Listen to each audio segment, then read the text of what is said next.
तो बेसिकली यार लैपटॉप एक ऐसा डिसीजन होता है जिसको आपको ना लॉन्ग टर्म के लिए यूज करना होता है। इसमें सबसे ज्यादा मेन प्रॉब्लम पता है कहाँ पे आती है? अगर आपने लैपटॉप बाय कर लिया चूज करके, देन ना यहाँ पे अपग्रेड ऑप्शन आपको बहुत बहुत लिमिटेड मिलने वाले हैं। अगर हम मेनली बात करें तो रैम और एसएसडी आप अपग्रेड कर सकते हो इन फ्यूचर में, अगर आपने एक बार बाय कर लिया एंड अगर उसके बाद आपको दिक्कत आती है लैपटॉप में तो पूरा लैपटॉप ही आपको अपग्रेड करना पड़ेगा।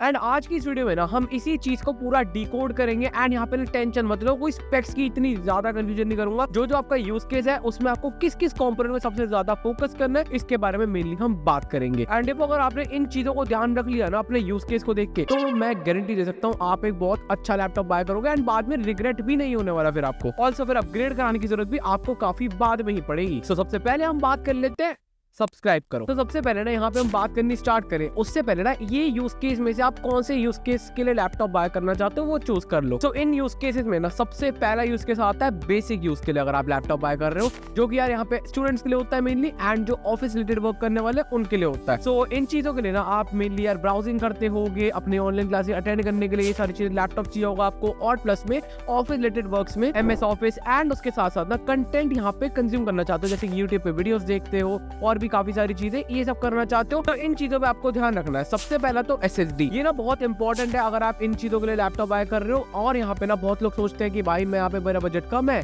तो मैं 128 GB या फिर 256 GB की तरफ चले जाऊं, बट वो ना बिल्कुल गलत होते हैं। बाद में उनको ना रिग्रेट भी हो रहा होता है कि अभी के लिए तो आपने लैपटॉप बाय कर लिया, बजट कम था 128 GB या 256, एंड बाद में फिर ये दिक्कत होती है कि यार ये तो बड़ी कम पड़ रही है एंड अब अपग्रेड करने की बारी आ जाएगी। तो इनमें से अगर आप बाय करोगे ना 128 या 256 तो आपको लेते ही अपग्रेड करना पड़ सकता है। तो इस चीज का ध्यान रखना, मिनिमम टू मिनिमम 500 GB की तरफ आपको जाना, चाहे कोई भी यूज केस हो। इवन मैंने बेसिक यूज की आपको बता दिया। एंड ना बहुत सारे लोगों ना ये भी होता है कि वीडियोस वगैरह स्टोर करते हैं, बहुत सारी चीजें बहुत लंबे लंबे रिकॉर्डिंग रखते हैं, तो उनके लिए यहाँ पे वो अपने हिसाब से चूज कर सकते हैं कि 1 TB की तरफ भी जा सकते हैं वो। तो नेक्स्ट यहाँ पे आपको ध्यान रखना है रैम का। ठीक है, रैम यहाँ पे ना कोई भी यूज केस हो मेरी तरफ से रिकमेंडेड ये है कि आप मिनिमम टू मिनिमम 16 GB की तरफ जाओ। 8 GB की तरफ आप तब जा सकते हो बिल्कुल ही ना, एक वर्स्ट केस होता है ना कि भाई बजट बहुत ज्यादा ही कम है तो ही 8 GB की तरफ जाना। बाकी मेरी तरफ से रिकमेंडेड रहेगी वो आपकी मिनिमम 16 GB रैम रहेगी। एंड इवन बेसिक यूज के अंदर भी, क्योंकि यार इसके अंदर मल्टीटास्किंग भी आपको करनी पड़ती है, प्लस में आप और भी अलग अलग चीजें एट सेम टाइम पे भी करोगे। 8 GB में सीन क्या होता है, आपको ना बाद में एकदम अपग्रेड करना ही पड़ेगा। ठीक है, आपने 8 GB वाला लैपटॉप लिया एंड थोड़े टाइम में आपको कम पड़ने लगेगी, थोड़ा सा दिक्कत आने लगेगी, तो आप अपग्रेड करोगे, वो भी एक पॉसिबल चीज है। देन अगर बजट कम है तो ही जाना है 8 GB की तरफ,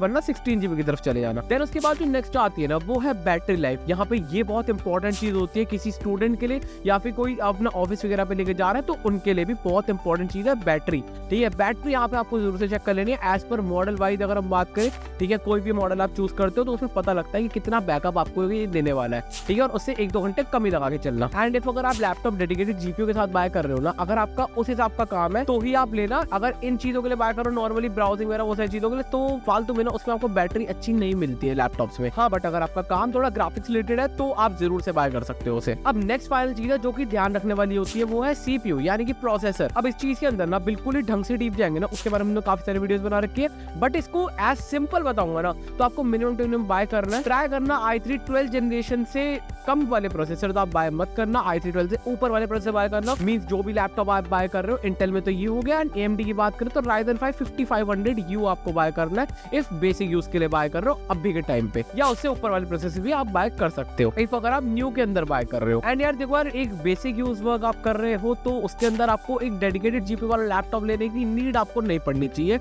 अनलेस आपका काम थोड़ा उस हिसाब का ना हो, जिनके बारे में हम नेक्स्ट में बात करने वाले हैं। सो अब हम यहाँ पे बात कर लेते हैं नेक्स्ट यूज केस की, कोडिंग एंड प्रोग्रामिंग। करना चाहते हो आप VS code, Android studio, web development, software development, तो अब इस केस में ना आपको किन किन जगह पे मेनली फोकस करना है। अब देखो मिनिमम जो यहाँ पे आपको प्रोसेसर चूज करना है ना वो बताना थोड़ा डिफिकल्ट हो जाएगा इफ अगर यहाँ पे बजट की हम बात नहीं कर रहे। नॉर्मली आप ट्राई करना कि आपको i5 वाले लैपटॉप बाय करने हैं, एंड इंटेल में न्यू वाली जनरेशन की बात करें तो अल्ट्रा 5 वाले लैपटॉप आप बाय कर सकते हो इफ अगर ऊपर से मैं बताऊँ आपको, और इससे ऊपर वाले लैपटॉप भी आप बाय कर सकते हो इफ अगर आपका बजट है। एंड AMD बात करें तो Ryzen 5 जो 5000 सीरीज वाले हो गए एंड 7000 वाले हो गए अगर आपका बजट जा रहा है, एंड उससे ऊपर वाले भी होगा इफ बजट आपका आगे तक जाता है। तो इसके अंदर आपको देखो CPU परफॉर्मेंस पे एक अच्छा खासा फोकस बना के चलना है। एंड यहाँ पे रैम की बात करें, रैम मिनिमम मैंने बताया 16 GB इसमें भी रहेगी। ऑल्सो SSD स्पीड पे अभी आपको ध्यान रखना है। देन जो डेडिकेटेड GPU है ना वो आप तब ध्यान रख सकते हो जब आपका वर्क थोड़ा ऐसा है, AI machine learning, local AI models वगैरह रन करना चाहते हो। अब देखो अगर आपका वर्क इस हिसाब का है तो आप डेडिकेटेड GPU जीपीयू पे भी फोकस करके चलना। तो अभी जीपीयू चूज करने के अंदर ना आपको यहाँ पे वीरैम पे भी अच्छा खासा ध्यान देना है,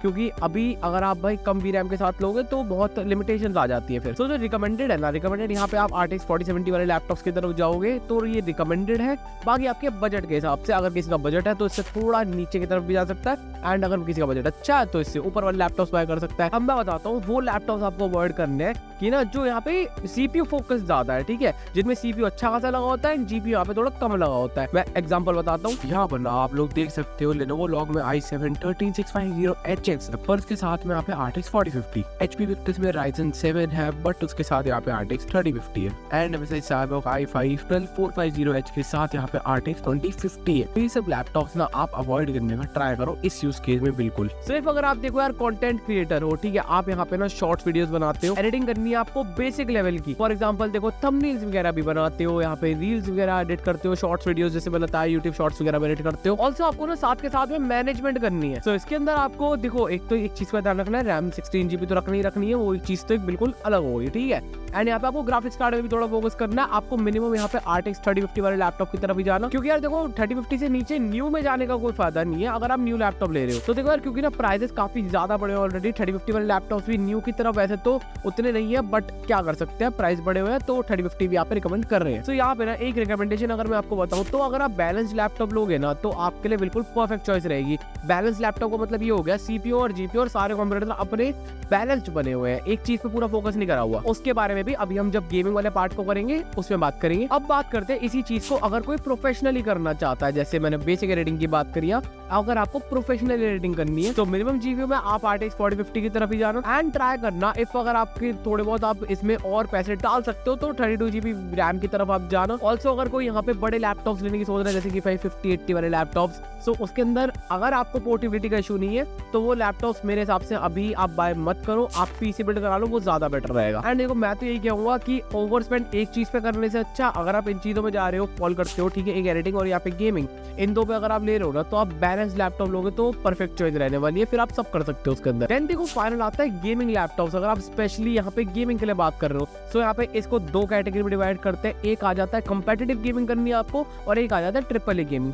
एंड सुनो यहाँ पे ये नहीं कह रहा मैं कि अगर आप AAA गेमिंग के लिए लैपटॉप ले लो तो उसमें आप Valorant, CS2, Fortnite ये सारी गेम्स नहीं खेल सकते, बिल्कुल खेल सकते हो, बट हम ना मेनली इस चीज की बात कर रहे हैं जो काम आप अपने लैपटॉप में 70 से 80% टाइम करने वाले हो। अब अगर आप कंपेटिटिव गेमिंग सबसे ज्यादा करते हो, Valorant, CS2, Fortnite जैसे मैंने बताया ये सारी गेम ज्यादा खेलते हो, तो CPU पे आपको अच्छा खासा फोकस रखना है एंड डिस्प्ले का refresh rate minimum to minimum 144 hertz तो होना ही चाहिए। एंड उससे अगर ऊपर ले सकते हो वो आपके ऊपर है, आपके बजट पे डिपेंड है। एंड देन जो है ना वो कूलिंग जो रहती है ना, इस पे यार मैं सोच भी रहा था एक डेडिकेटेड वीडियो बनाने के लिए कि भाई अपने लैपटॉप्स को कैसे यहाँ पे ठंडा रख सकते हो। कहने मतलब जो हीट होता है ना गेमिंग लैपटॉप्स, नॉर्मली बहुत कंप्लेंट्स रहते हैं गेमिंग लैपटॉप की तरफ से कि भाई वो ना हीट होते हैं थोड़े बहुत। सो कमेंट करके बताना इफ इस पे भी हमें एक डेडिकेटेड वीडियो अगर कवर करनी चाहिए। आप थोड़ा यार ऐसे सर्विस पे रख के यूज करते हो, जैसे बेड वगैरह पे रख के यूज करते हैं यार काफी सारे लोग लैपटॉप, तो उन केसेस में होता क्या है ना, जो गेमिंग लैपटॉप होते हैं उनके जो कूलिंग का सिस्टम होता है वो नीचे की तरफ होता है, बॉटम की तरफ होता है, तो वहां दिक्कत आ जाती है। अब वो चीज हो गई ब्लॉक, तो यहाँ पे हीट तो जनरेट होगी सीधी सीधी। एंड इफ अगर आप मेनली AAA गेमिंग करना चाहते हो, साइबरपंक और इस सारी गेम्स जैसे हो गई ये सारे रन करना चाहते हो, तो उसके अंदर आपको लैपटॉप यहाँ पे मेनली जीपीयू पे फोकस करना सबसे ज्यादा। एंड इन चीजों के लिए आपको मिनिमम यहाँ पे न्यू में बाय करो 3050 वाले लैपटॉप्स बाय करने और वो भी 6GB वाला वेरिएंट बाय करने का ट्राई करना है। ऑल्सो अगर कर सकते हो 8GB वाले वेरिएंट की तरफ जाओ जिसके अंदर VRAM 8GB है जीपीयू में, तो वो तो बिल्कुल अच्छी चीज रहने वाली है। एंड उससे ऊपर भी जा सकते हो तो और बढ़िया रहेगा, क्योंकि यार देखो अभी ना काफी लिमिटेशन आ जाती है एंड फिर ना आपका लैपटॉप जो है ना वो फ्यूचर प्रूफ नहीं रहता, तो वो बात नहीं आती। बाकी कुछ अगर मैं आइडिया दे सकता हूँ आपको कि कौन सा जीपीयू है, एग्जांपल में सबसे पहले ले लो वो लॉग एसेंशियल आता है, इसमें AMD Ryzen 7 170 प्रोसेसर मिलता है RTX 3050 के साथ, और दूसरे नंबर पे आपको MSI Cyberpunk मिलता है जिसमें आपको RTX 4060 देखने को मिलेगा। मीडियम सेगमेंट के लिए आप ले रहे हो तो देखो यार बुरा ऑप्शन नहीं है वैसे तो।